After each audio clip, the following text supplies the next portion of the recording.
hang on, mate. The bit in Fight Club where Edward Norton explains that that's how his company works with recalls, you know you're supposed to not like the company for that, right?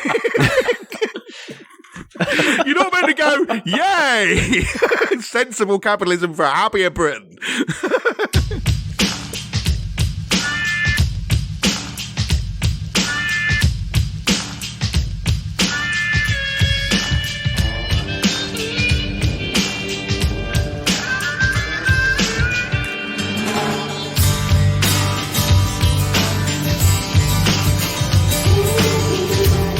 People of the world and possibly of other planets, welcome to Bad Voltage Season 3, Episode 30. I'm joined here by my fair-skinned, wonderful... I don't know where this is going. Fair skin, fair hair, wonderful faces. Nah, let's just skip all of that bullshit. I'm joined here with Jeremy and Stuart. How you doing, chaps? I was trying to be romantic, and it just didn't work out. Fair-skinned is probably me. Fine, no problem. Yep. Right? You know, the ginger hair sort of lends itself to this. I have questions that I don't want answers to. Now, the more I think about it, I don't have questions. I take that back immediately. I have concerns. I have questions. That's fair. I have concerns. Let's just take a long step away from this whole conversation. Move on. Yes. So we are today going to just do a whole load of news because we haven't done this for a while. And we keep basically saying to ourselves, we should probably do some news at some point soon. Because we go down the rabbit hole of a particular topic. And obviously we did Room 101. By the way, what were the... You ran the polls for the Room 101s, didn't you, Mr. Langridge? We should probably share the... I checked the results about 3 or 4 days ago, and I was deeply discouraged. So I'm hoping that things have changed since I saw them. They have not. So to clarify, should Facebook go into Room 101, as Jeremy suggested, 95% yes. Excellent. And I'm assuming the no was you, Bacon. 19 people out of every 20 voted yes. This is... I mean, it's pretty conclusive, isn't it? I mean, you asked this on Twitter, though, right? Well, so, I mean, I have to say this is pretty much preaching to the converted question. The second question, should cats go into Room 101, as Jono suggested? 72% of people said, no, cats are cool. And then 11% of people said yes because I'm a monster. And another 11% of people said I like dogs instead. I like that you didn't make that a leading question whatsoever. Well, yeah, the way you phrased this, I would argue, may have influenced the results. Well, I mean, you're not wrong, but there it is. And so someone followed up saying, kick the spoiled cat-hating tech hipster out of the podcast. How dare he prefer dogs? And while I think this is unfair, and I usually wouldn't condone someone having a pop at one of the cast, he's 100% bang on right in literally every word of that comment. So, no complaints from my point of view. This whole situation is riddled with fake news, by the way. This is like you going out and doing a survey on healthy eating. It's like Stuart Langridge from the International Institute of Pies and Beer is doing a survey on healthy food. Do you like horrible, disgusting salads that have got no pies in them? Okay. So you do not want Mr. Langridge running your surveys. That's the moral of this particular story. All right, so you bunch of heathens. We should probably get into some news then. Jeremy, do you want to maybe start us off? Sure. So why don't we go into... We've talked a couple times about the GDPR on this show. And the BBC just had an article with the biggest fines so far. And I was slightly surprised at where they fell. So obviously, given the title, we're rolling on 3 years of the GDPR. The largest fine still is the 211 million euros that was British Airways, which is an interesting thing, because I don't think what happened with British Airways was really the spirit of what the GDPR was meant to do. It was really an attack by what seems like a motivated attacker. So it was just more of a standard breach than some of the other things on the list. Marriott International Hotels is second at 110, very similar situation. Interesting that neither of the first two are tech companies, as it were, which seemed to be one of the initial targets. Then Google is third at 50 million euros. H&M, again, not a tech company, 35 million euros at 4. And Amazon rolling up the top 5 with 35 million euros. So thought it was interesting that 3 of the top 5 were in no way tech companies and don't solve some of the problems that I think the EU has with tech in general. Stuart, as the only one of us currently residing in the EU, curious what your response is here. If you have any thoughts on GDPR, if it's been effective, has it accomplished its goals, etc.? So a couple of thoughts. First of all, the article has since been updated. So Amazon shouldn't be in the list.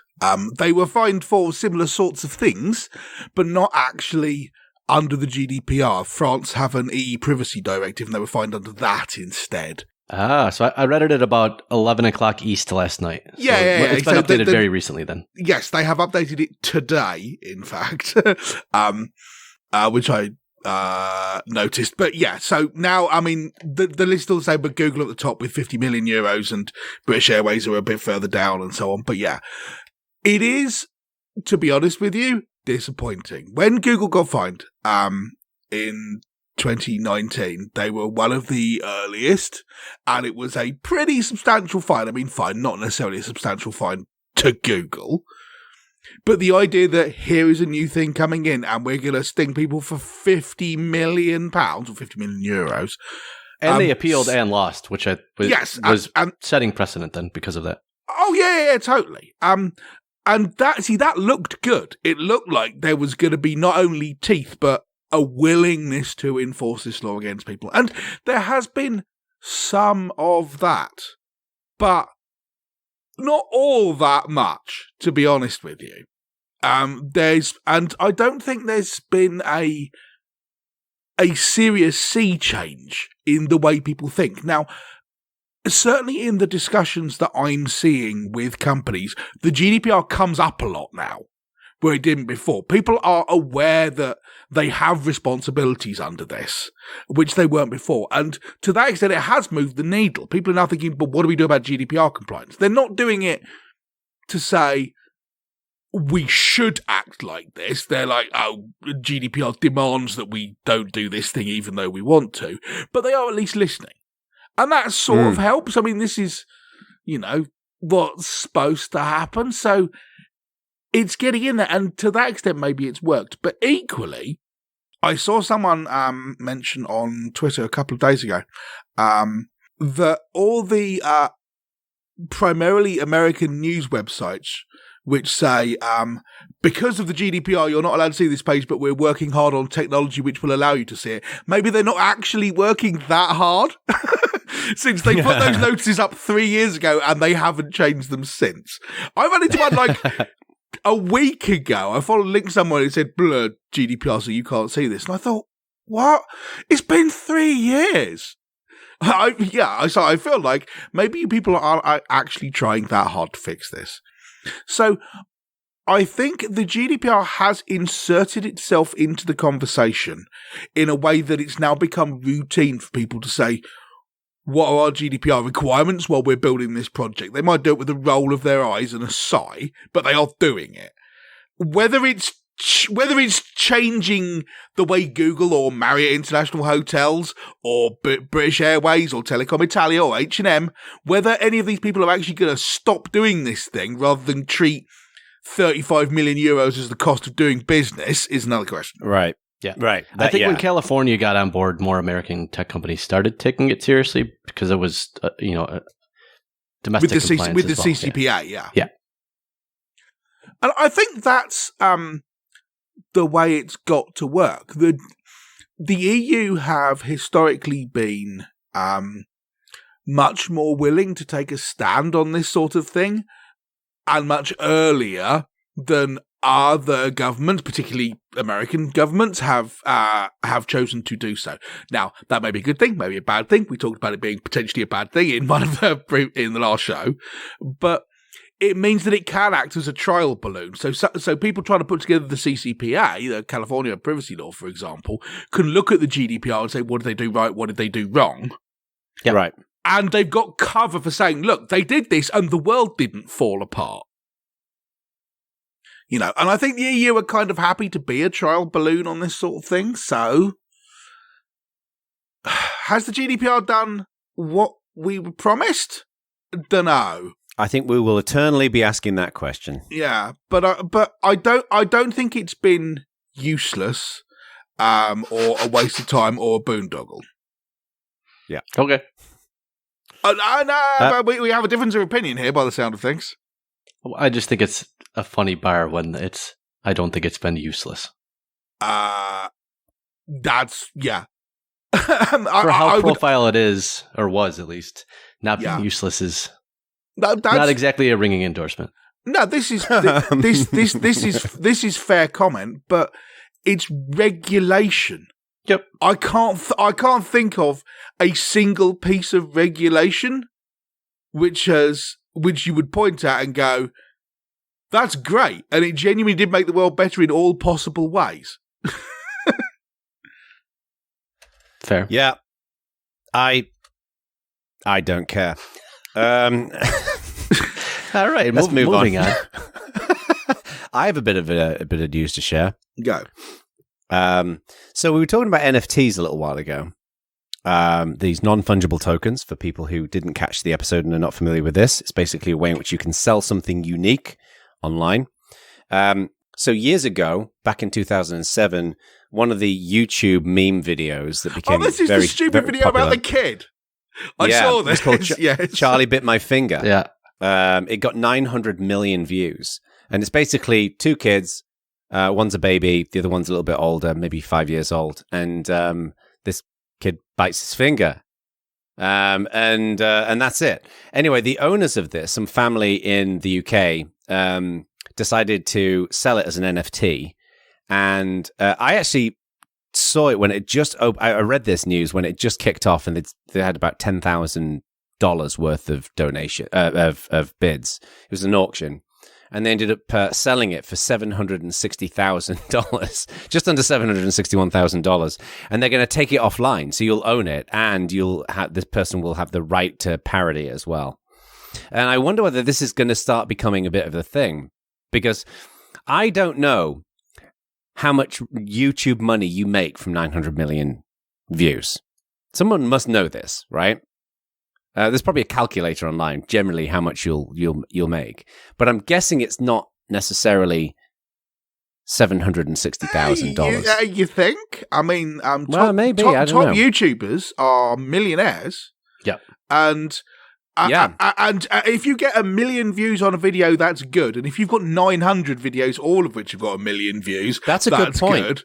So I wonder whether the amount of revenue goes down, though, the more once you've hit a certain threshold. I do not know. I mean, every now and again you see people do a video saying this is how much money I made, and I mean, I'm sure there appears to be this huge yawning gulf in between people at the top who are millionaires and someone at the bottom going, "Look, I did this and I got this many views and I got $1,206 this year." And you're like, well, that's nice and everything, but no one's getting... Well, which is why people do Patreon and merch, and it's like being a band, right? Well, I wonder whether YouTubers will start, especially if, someone puts one of these these videos up and it becomes a viral hit. And then years later, when people stop searching, like no one talks about the honey badger anymore. But do you remember when everybody was talking about that video, the honey badger? Yeah, no one's talked about like 50 feral hogs or whatever. So it says the average for 1 million views is somewhere between $2,000 and $5,000. Really? Per million. So 900 times $5,000 is come on, maths boy. I know. I won't be able to do this. I'm just going to let you struggle. 900, so 9,000, 4,500. That's 4.5 million, right? Yes. Is Is there a calculator on the Ubuntu desktop these days? $4.5 million, right? Yes. Yeah. Okay. So that's so this begs more the question: than why the fuck did they sell this as an NFT? This seems like because they already made the $4.5 million, and now it's not getting a bunch of new views. Well, so they got the best. That's what I was going to say. I wonder whether when things start trailing down, people are like, you NFT it. Yeah. NFT territory. This seems like a good time to insert a reminder that there is a bad voltage NFT sitting out there with one bid at today's price of Ethereum, $145.74. Substantially less. So you can own a piece of NFT history. Yeah. You totally can. Get into it. Rarible.com/bad voltage. Yeah. Anyway, so I thought that was interesting. So this is cashing out at the end. This is like turning the last bit of your pension into a lump sum or whatever, right? Yeah, it's the internet. It's the modern sex tape, right? It's let's just have a cash kind of infusion. Okay, not the analogy I would have picked, but fine. Okay. We probably shouldn't go down this avenue. Yeah, but no, I mean, what's weird about it is I don't even remember this supposedly super famous thing, although maybe that's just I'm not very in touch because 900 million people have watched it. Right. But I remember it and being underwhelmed by like, check out this video, it's hilarious. It's like it's two kids doing shit that kids do all the time. Like, this is not unique. It's not like the beatbox dog. The beatbox dog was brilliant. No. I remember someone like one of the late night hosts in America, Stephen Colbert or someone like that. Right. At one point wanted to have Grumpy Cat on the show. And then they contacted the owners of Grumpy Cat, who went, obviously we've got to have 5 seats in first class on an airline, and this much money got to be put up in all these hotels and everything. They were like, what, for a 5-second joke? I don't think so. Get over yourself. Oh my God. It turns out clearly what you should do is, I was going to say sell pictures of the cat, but maybe you can sell the cat itself for $760,999. They're trying to squeeze this miserable cat into a external hard drive so they can sell it as an NFT. Well, I don't understand it. What you're supposed to do is you're supposed to like sell someone an NFT of the thing and then destroy the original artwork, right? In order to make the NFT be the real thing. So, Jono, I'm sure you'd be on board with this. You take a picture of the cat, sell the picture of the cat as an NFT, and then drop the cat into a mincer. Yeah. Well, and I don't want to dwell on this cat thing, but that cat being grumpy is not unique. That's what all cats are. It's not even uncommon, I'll be honest with you. Anyway, I don't want to get angry again about cats. Mr. Langridge, what have you got for us? This one I thought was interesting because it's like it resembles, Jono, your complaint about Peloton in the Room 101 show, where they keep changing the firmware and changing making stuff. It rubbish. So Tesla put out new firmware to their cars, and the older ones, it turned out that the new firmware made the batteries run out faster and they took longer to recharge. So a bunch of people in Norway sued Tesla and won, to the point where Tesla didn't even bother showing up to defend themselves. I didn't hear about this. This is fascinating. Well, this is why I'm mentioning it, right? It's in Norway. Apparently, there's a similar case going on in Denmark about this, and I thought it was in California last year, I think.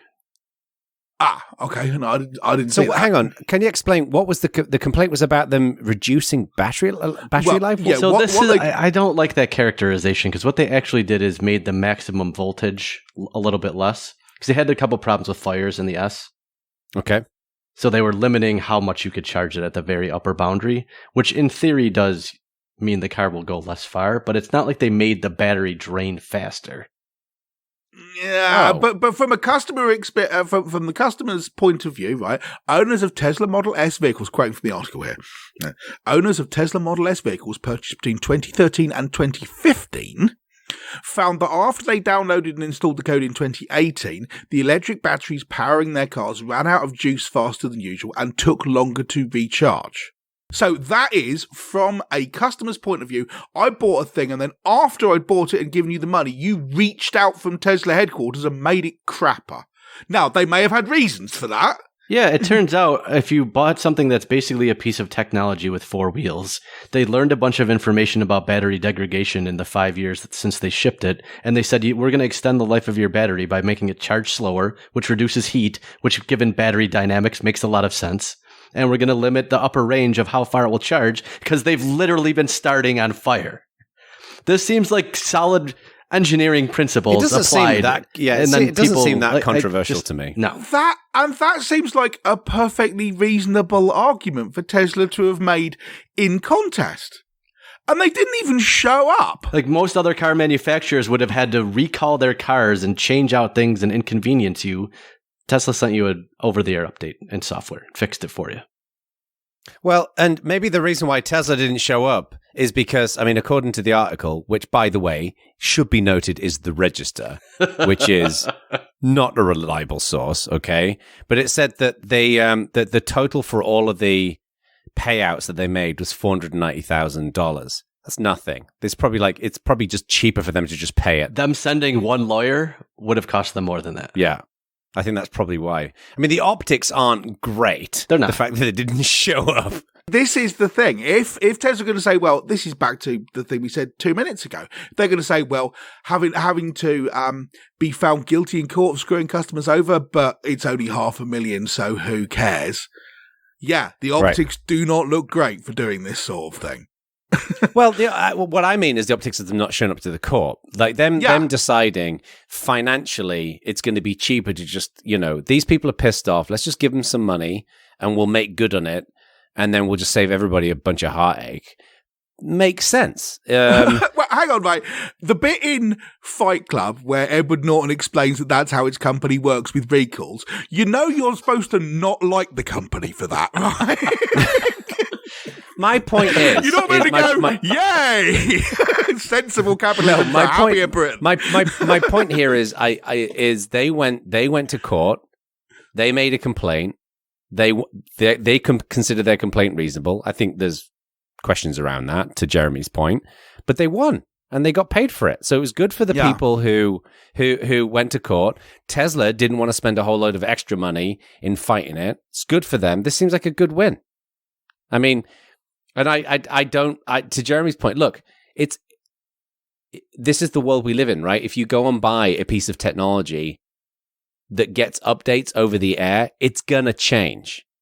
Like, where do you draw the line? I mean, could we arguably say, well, hang on a second, I got this update that added the ability to watch Netflix on my Tesla, and I'm unhappy the fact that they're not improving the drivability of the car, therefore I'm going to sue them? Like, where do you draw the line between like when your product changes? It's like a unique problem that we've got that's not happened in history, right? Because it is. I think what maybe is underappreciated, and Tesla's obviously not going to add this to their marketing, but you are legitimately buying a piece of technology that happens to drive on roads, not a traditional car in the way that you think about it. Yeah. And that comes with a whole bunch of positives, but it also comes with negatives because things are a trade-off. I certainly agree that that's what Tesla want you to think. But I don't know. But I would dispute the fact absolutely. Just look at their their change note. I mean, they add. But the flip side of that is... They released a release on the 3 about a year ago that made your car 0.2 of a second faster, which if you're into cars and you're into sports cars, that's thousands of dollars normally and a ton of work. And they were just one day your car was just faster. Like, that's unheard of in automotive history.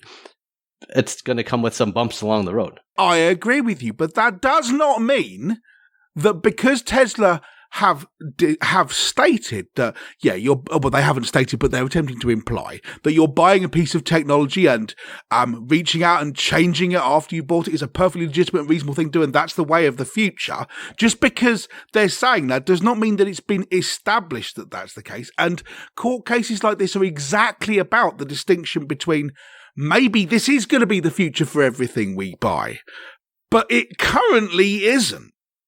You see, I don't think that Tesla are saying that. I think I disagree with both of you because I don't think Tesla in any... I don't think they are... No, I said they weren't. Oh, right. Okay, because Tesla, when you go buy a Tesla, you're buying a car. They call it a car. It's stated that it's a car. But in reality, it's basically an Android phone with a giant battery and wheels stuck to the bottom of it, right? I mean, it's like... I mean, I may be misrepresenting Tesla a little bit, and I love Teslas, but yeah, it's changing. But there's going to be a lot of people who are going to go and buy those, and this kind of stuff is going to happen. And like Jeremy said, it swings in two directions. Like your example about speeding the car up is a huge deal for a lot of people. Yeah, but I can also definitely see why these people were pissed off when they were having battery issues. I get why that would happen, especially if your expectations is it's a car and it doesn't change after you've bought it, So, yeah. Fascinating. We're going to see more of this, which is going to be interesting. I think we're going to see lots more. As IoT-ness gets wedged into everything we own. Yes. Yeah. I mean, these like the Keurig things and stuff like that. This is going to happen with everything. Yeah. Before we go on, what do you think it's not going to happen to? Where is technology not going to impact? Like, I mean, I hate this answer, but nowhere. I can't think of the best thing I can come up with is consumable stuff. Like, I can't see how technology can affect an orange that I've already bought. Like toilet roll, like fundamentally analog things, like toilet roll, condoms, oranges, vegetables. I mean, I don't think we'll see a new orange anytime soon from a technology perspective. No, that's the thing. USB charging point. I can't see, because the whole point of this kind of thing is to open up things like new revenue streams. You don't keep consumable stuff around for long enough. I mean, but the box you get the technological version of toilet paper be a bidet? Yeah. Or actually, no, probably the technological version of toilet paper will be toilet paper just with scrolling adverts on it. That's where Google wants us to get us with that whole... Well, specifically, adverts for companies you don't like. That's actually a really great idea. Yeah, probably exists. This is a startup. There's got to be a way in which you can... Oh, can you imagine if... This is an idea for the future, right? Can you imagine if you gave toilet paper away for free to people, right? And then companies will pay the toilets. Companies will pay, Langridge paper money to go and print their ads of the people they don't like on them, which pays for the cost of the rolls to be then distributed to people. If you could come up with a way of making foldable, crumpleable, feels like paper, electronic paper, which you can talk to over the air, which is so cheap that people can literally afford to wipe their ass on it and throw it away, you have entirely revolutionized the universe. If you do that, don't do paper roll. Don't do bog roll first. Right? I don't mean electronic paper. First. I mean like manual. I mean like he wants the Remarkable 3 version of toilet paper. I mean, you're saying. Well, just like right. So let's say for the sake of argument, right? Just an example. Let's say Langridge Paper has got an offering, and I can pay you $1,000, right? And you will print a roll of toilet paper with cats' faces on, right? Right. Then what happens is 50 of these rolls are made available. Jeremy's just too cheap, so he actually ends up getting a roll of this. And then he goes, he has a big lunch, and then he's looking at these cats. So I have just Googled the words custom toilet roll, and I don't want to disappoint you here, entrepreneur, but you are not the first person to think of this idea. Yeah, but giving the rolls away for free is the key thing. Anyway, God, this is like Y Combinator. Well, kinda. There's so many dumb companies around. It's only a matter of time before. Wow, printed TP powered by Shopify is the first hit. So, well, so here's the thing. Like, this is a complete divergence away from the subject. But I got interviewed by a guy a couple of weeks ago, and one of the things he asked was, "Are there any regrets you have for your career?" And I said, well, it's not really a regret, but it's something that I've thought about quite a bit. Is when I was just starting to get into, I was going through university and then came out of university and just starting to become a tech person. The very beginning of my career is when the dot-com boom was going on, 98 or so. And at the time, I was sort of vaguely aware it was going on, but I was concerned with things like how we were just at university and just renting a flat, and I just got married and so on. Yeah. So, and attempting to be a graduate trainee COBOL programmer for Norwich Union and going backwards and forwards to work on a moped every day in the rain. And I wasn't really thinking about the .com boom. But one of the things I've thought about since is I don't know whether you could honestly just rock up with some ridiculous idea like custom printable toilet roll and make $400 million like pets.com. Back then? Well, let's look at Webvan and pets.com. Well, no. You see, this is the thing. You can name things like pets.com and so on.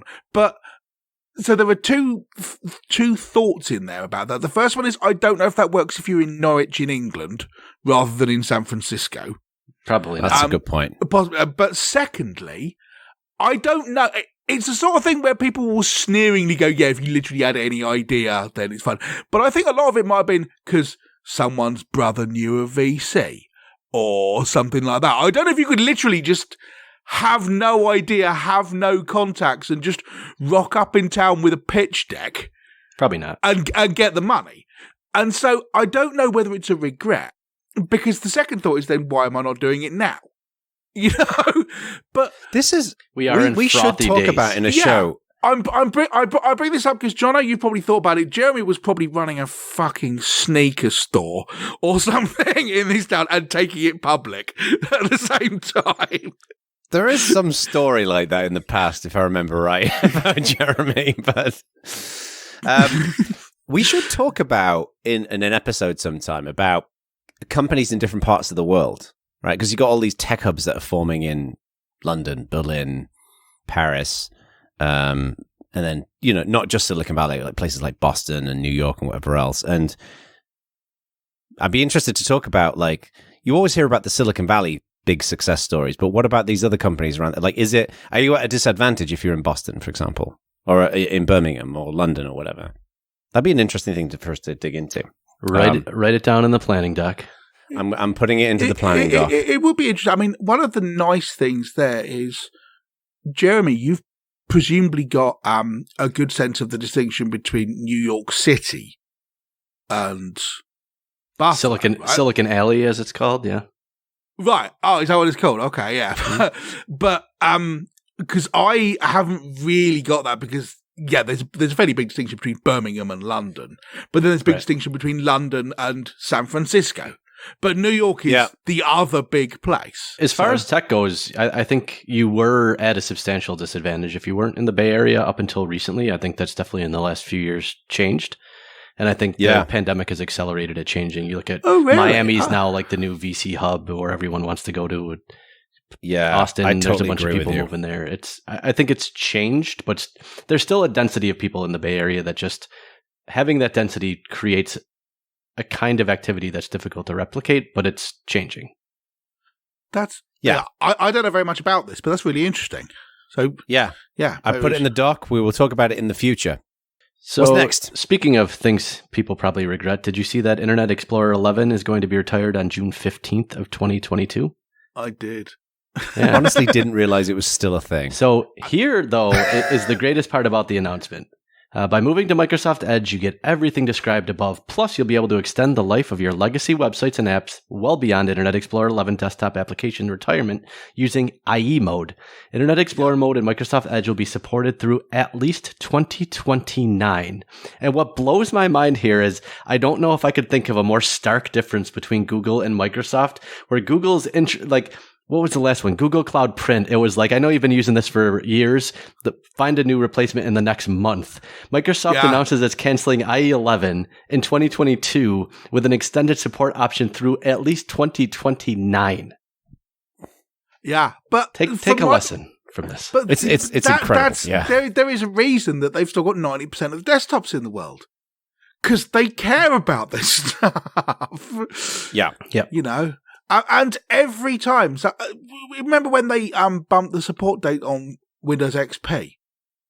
And everyone was like, why are you still running Windows XP? And loads of companies like, dude, we still totally are. Should we be thinking about upgrading now? And realistically, if you've got something that requires IE11 today, right? You've gone 10 years and haven't put in any effort to modernize it, and you haven't bought a replacement for it. If you're still running it today, then you still need it. And no one's going to invest the huge amount of effort it's going to take to fix something like that, because it's probably not something that you built in the first place. But, so you're stuck with it forever. Yeah. I think there's a lot of people out there, a lot of people who are running something like XP or running Internet Explorer for very specific reasons, right? Like they need some internal app to work, like some time tracking software or something like that. Yeah. And they've just decided, I will never upgrade this thing again. No, I'm going to check this IE mode box, and I'll see you in 2030. Yeah. Just everything will break. You know what IE mode is, right? Them embedding the old code in Edge, I would guess. Yeah, it's basically an entire copy Which of means Internet someone's Explorer role at Microsoft, Edge. multiple someone's roles at Microsoft is maintain IE 11's engine for a decade. Yeah. Someone's going to be there porting Trident to Windows 22 or something. I would love to interview someone like that. Someone who's got to maintain these like ancient legacy systems. That'd be a fascinating job to hear about, you know? But I mean, I said 5 minutes ago, I came out of university and became a COBOL programmer. Yeah. And what I was doing was working on stuff which had been written 30 years previously because it worked. Right. Changing it would be a catastrophic amount of effort. I mean, I was doing Y2K stuff when I first went to Norwich Union. Going through stuff that said PIC 99 and changing it to PIC 9999, so you had 4-digit years. Not the most. This certainly explains a lot of your anger management problems. Not the most exciting job I've ever had in my entire life. It's better than the Nutridol one. But I'm glad it happened, because otherwise you'd have just been this very calm, easy individual. Going, yeah. But instead, the angry, raging bastard that you've become, I think we all love that angry, raging bastard. You see the words identification division one too many times, you just lose it. But I think that's the thing. Jeremy, exactly like you say, you've got this thing which works, and you're just not going to touch it. Why would you touch it? It works. Yeah. You know, especially when it's not like you can say, okay, I'd like a modern replacement for this, and have some company go, okay, we'll give you a thing which does everything that the existing one does. There'll be no trouble in migrating to it, and it gives you extra features. No, it'll be, that thing that you want to replace it with, we're going to lose half the features. It won't work. You'll have to pay us loads more to migrate, and we're going to charge you a monthly fee for it. And I think this is a thing that's very easy for folks like us who are, even if we don't live in the Bay Area, very steeped in the tech scene. Every stack we see is, I can't believe you're on a version of Node that's 6 months old. That's bonkers. Or there's an insurance company in Topeka, Kansas, legitimately that cares about IE 11 being supported to 2030. Yeah. It's like our entire intranet's based on it. And the intranet is important because the expenses system is built into the intranet. Exactly. And we can't replace the expenses system because the company who we bought it from went bust in 2004. So, what are we going to do? So, I do have another Google one. Did you also see that AMP pages no longer get preferential treatment in Google search? I did. They don't? We have talked about AMP at length in the past. Yeah, it says Google is rolling out a significant change as part of their page experience ranking algorithm that will roll out in June of 2021. From the release of the core Web Vitals and the page experience algorithm, there is no longer any preferential treatment for accelerated mobile pages in Google search results, top story carousels, or Google News. Google will even remove the AMP badge icon from all search results. We have one. I did not like AMP, I will say. The thing which disappoints me about it is that the technology, pretty much okay. The idea of saying, we would like you to essentially create a second version of web pages with all of your crap stripped out so the Google bot can read it, is similar in concept to having an RSS feed with all of your stories in it. Right? Yeah, it's a way that it's machine readable, that people can automatically detect and so on.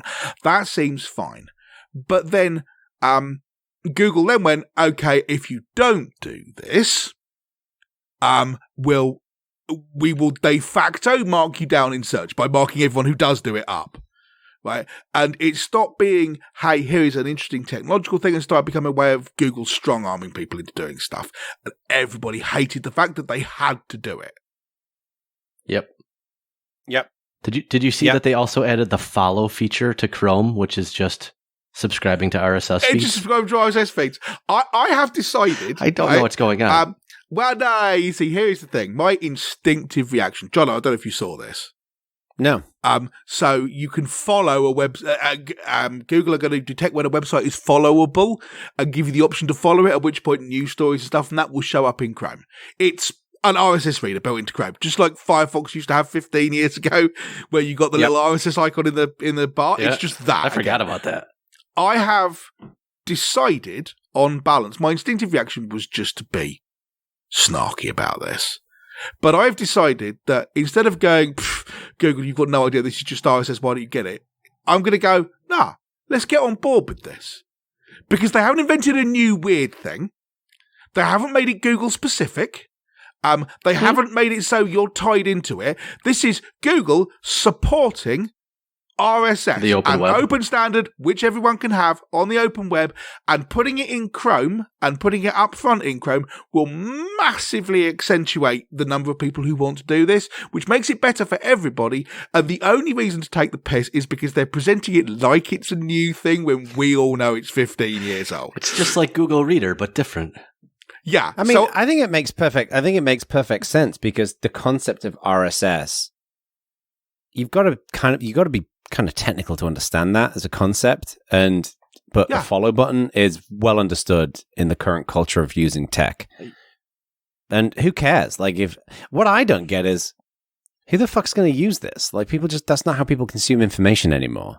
I think people are starting to consume information in more old school ways. You look at the reemergence of newsletters. I think people's patterns are starting to change a little bit. That sounds like another interesting show topic. It does, especially if your stipulation is people don't consume news this way anymore, which means you're suggesting that the way people consume news is from their Facebook feed and no other way. For a certain demographic of person. No, I would say well, that's I'm correct. not necessarily talking about just about news. What I'm talking about is like, as we use the web and we're just bouncing around like people's blogs and various websites, I just think the concept of subscribing to something at a website is it's certainly less common than it used to be, but we do subscribe on social media. And I some think people Substack will would obviously disagree with you. Well, yeah, but I'm talking about the general public. I'm talking about the general public. I'm not talking about technical people, right?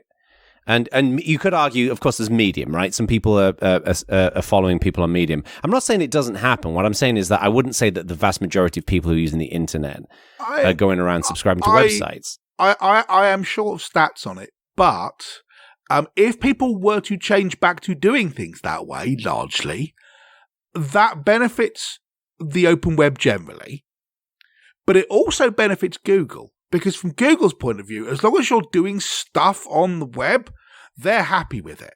Yep. Whereas Facebook, you have to come to Facebook to get their thing. If everyone stops using Facebook, Facebook go bust.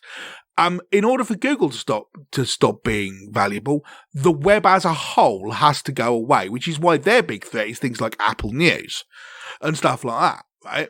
But from Google's point of view, if you go all over the web and subscribe to stuff, they're just as happy with you doing that as you coming to news.google.com or Twitter or whatever to get it. They don't care. As long as you're using the web, they're still in.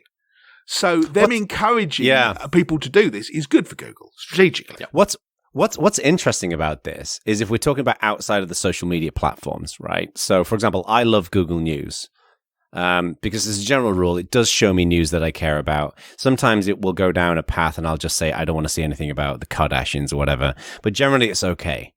But we're kind of at this point in our culture where we know that there's a lot of fake news and biased news out there. So websites recommending news can be abused.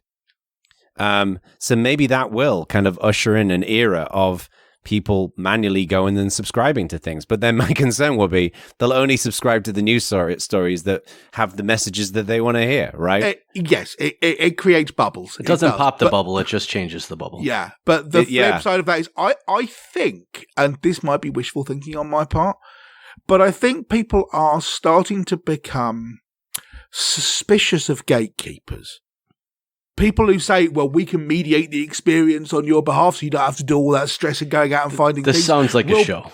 We'll provide you a curated experience. I think that did seem like a good thing. There's way too much stuff out there and I want someone to help choose it for me. But I think the first iteration of that bunch of companies did that because they were trying to provide a decent curated experience and then realized that there's no way of getting paid if you do that. And so increasingly now what you see is sponsored news and ad takeovers and so on. And I think, and again, this might be wishful thinking from my point of view, but I think people are starting to think it doesn't feel very authentic to have someone choose what I should see because they keep choosing stuff that pays them money rather than that is interesting for me. I think people think that when it challenges their perception of the world. Or tries to sell them something they're not interested in. Yeah. Put it in the planning doc. But wow, yeah, this is a good show. This is fodder for new shows. We're just coming up with loads of new ideas for shows. This is brilliant. We're actually saving ourselves work. What you're listening to, people, here is a sort of a really, really long planning session. Just happens to be a show. Little behind the scenes. I have something I'd like to talk to you about briefly, which is not necessarily related to tech.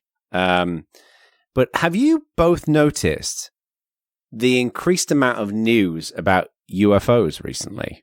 Yes. Have you seen this? Well, yeah. So there is a reason. So what? So a little bit of backstory for people who are not familiar with this. So for years, people have been talking about UFOs, right? And what was interesting is that with the advent of the cell phone camera, the amount of UFO reporting seemed to kind of take a bit of a dip, right? Like people were often taking videos with their old camcorders and whatever else. But there's always been a very passionate group of people who've been into UFOs. Yes. But what's been interesting, I think, is in the last couple of years, and especially in the last couple of months, I think it's the Pentagon. They used to have an office that was dedicated to what they call unidentified aerial phenomenon, and they ended up shutting it down, and the guy who ran it ended up doing a whole bunch of research outside of that, and they restarted that program recently. And there's been a number of people who work for them who work in the military, and video has been unclassified and released, or declassified and released, which is showing some of these crafts that can just make aerial changes that we don't currently have access to, that kind of technology, at least that we're aware of. So this could be, in the US, it could be, Russian or Chinese drones or whatever else. But the Senate Intelligence Committee is basically demanding a hearing, a report. They're actually doing some research into it, and I think it's going to be in the next couple of months that they have to go and report on this. So this is becoming like more and more of a thing, and essentially the government now is not denying this. So for 50 years?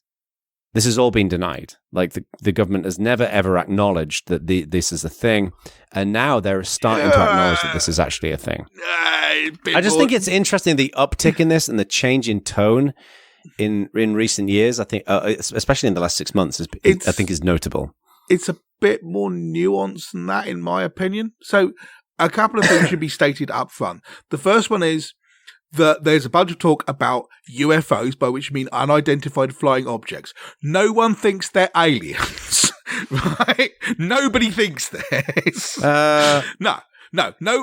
Okay, nobody credible thinks this. Of course, people think they're aliens. Many people think they're aliens. All right, fine. No one credible thinks these are aliens, and that's why this discussion is hard to have in public, because someone says the Pentagon admitted there are UFOs. Like, yeah, there was a thing. It was flying, and we didn't know what it was. That's what makes it a UFO. No one is saying it's aliens from the planet Zanussi, but literally every newspaper headline says, "Oh my God, aliens attack" the following day, right? They are. No, you're misrepresenting. No, most news are not saying that. Most news are saying the only reason there has been all this talk about it is because you can say things like, "Wow, there's UFOs," and the Pentagon are admitting it. No, I mean, and everyone goes, "Oh, it's aliens." No. You are being uncharacteristically sensational about this.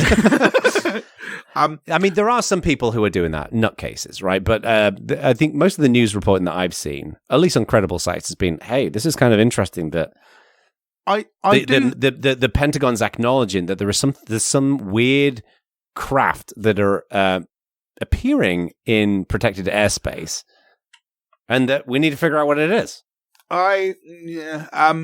Certainly, historically, the attitude to this, to talking about this sort of thing from the Pentagon has been, we don't comment on stuff like this, shove off. No discussions about it, we're not interested. Yeah, exactly. And you do get the impression that was just, this policy is a lot easier for us to just go, we just don't talk about this sort of thing, go away.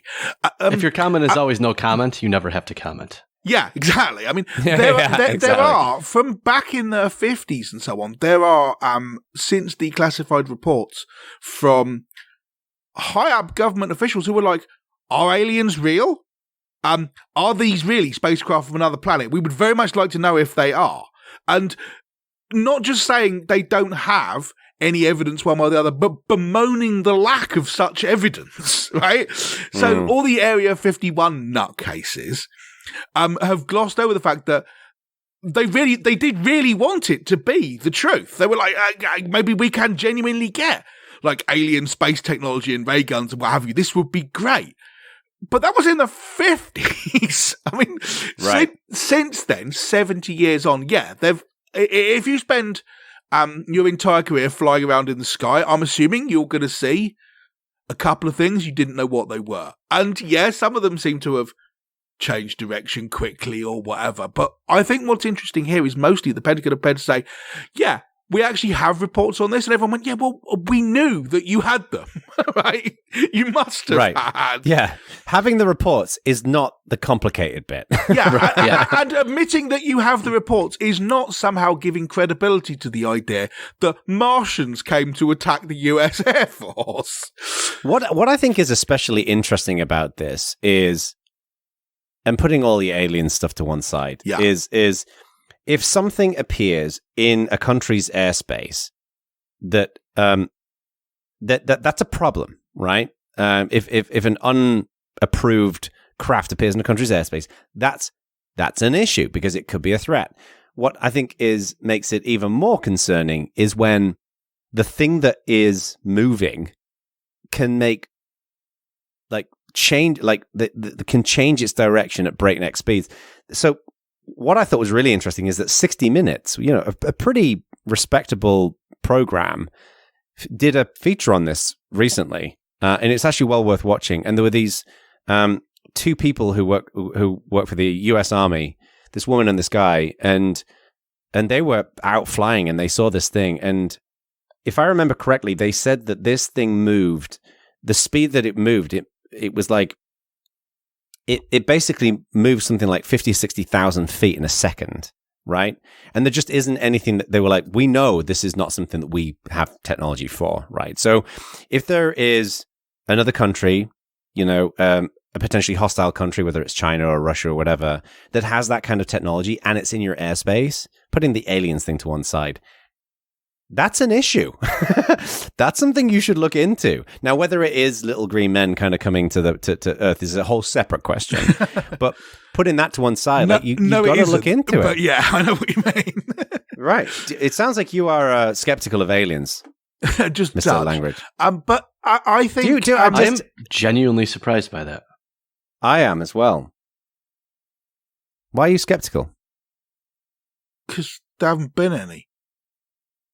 But your contention is in a space that is likely infinite, at least to the human mind, that the only sentient form of life ever to be formed whether I believe there is life elsewhere is an entirely different question to whether I believe it has come here and shown itself. That is an entirely different question. And shown itself only to drunk people late at night. That is a fair distinction. I thought you meant the former, not the latter. Arthur C. Clarke used to talk about what he called shy phenomena.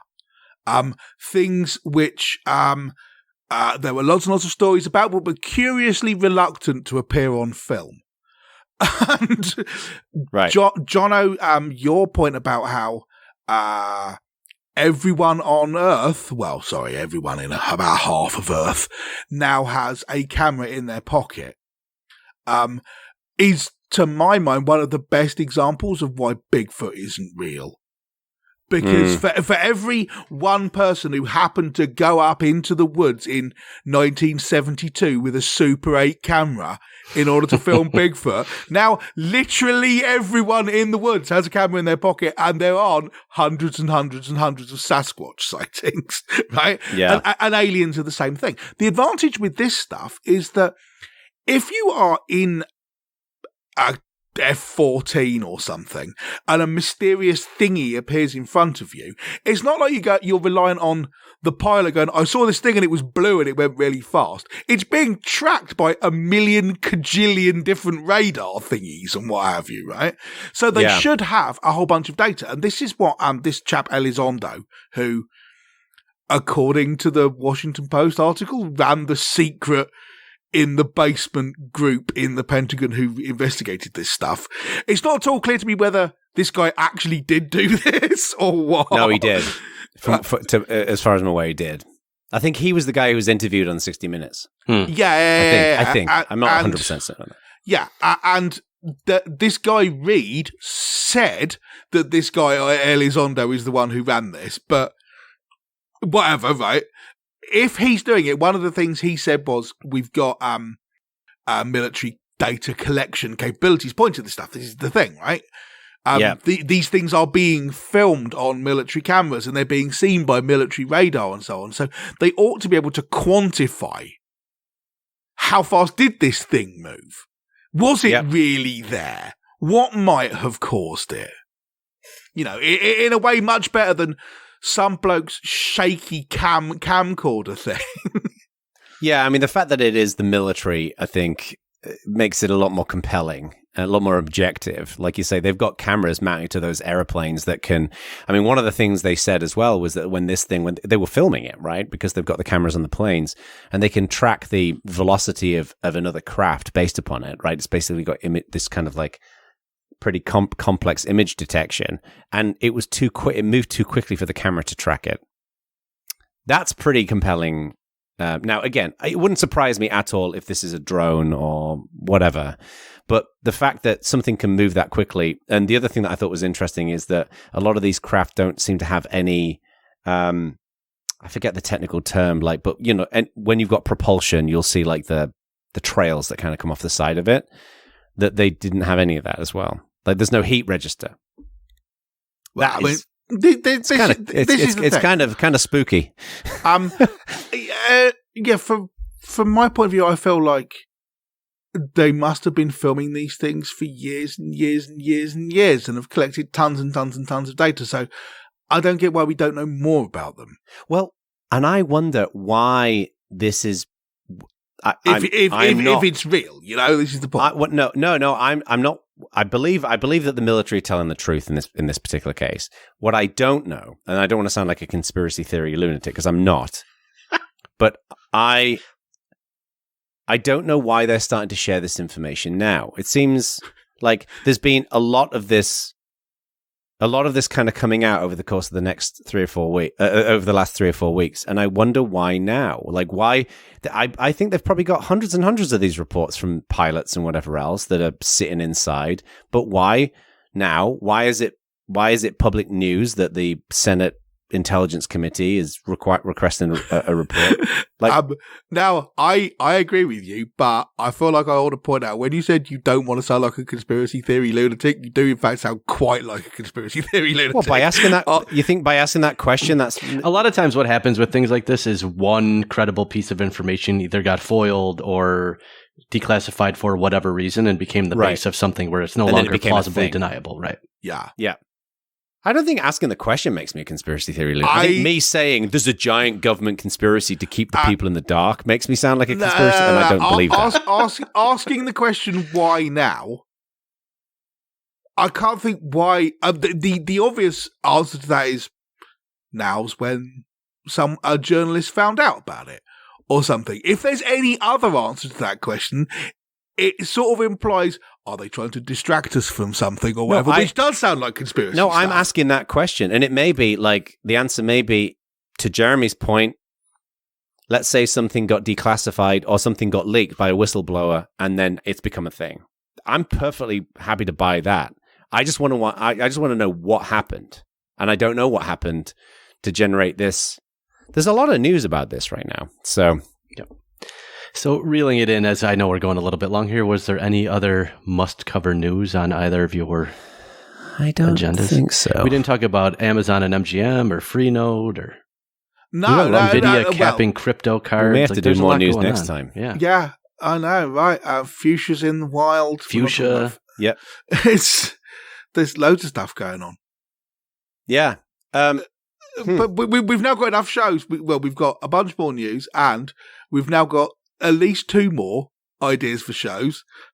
Yeah. Plus, it's been a very productive episode. This is great. We're queued up now until July or something. And on that bombshell, I think that wraps up the show, does it not, Mr. Langridge? It does. I mean, seriously, there's tons more news, and I can't have a go at Jono about the guy. It turns out when we don't talk about news for a while, there's a lot of interesting news. Yeah, I know. You see, and I wanted to have a pop at Jono about the guy who did a Zoom meeting while he was driving and everything, but we don't get the chance, so... We do have a unique opportunity here, listeners, in that Jono's audio has stopped, so he can hear Stuart and I talking and is currently reacting to Stuart and I talking, but he cannot interject anything, so it's a little funny, but we'll be nice and not take advantage of this.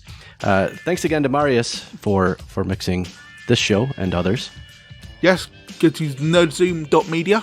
And on that Baconio bombshell, thanks for listening.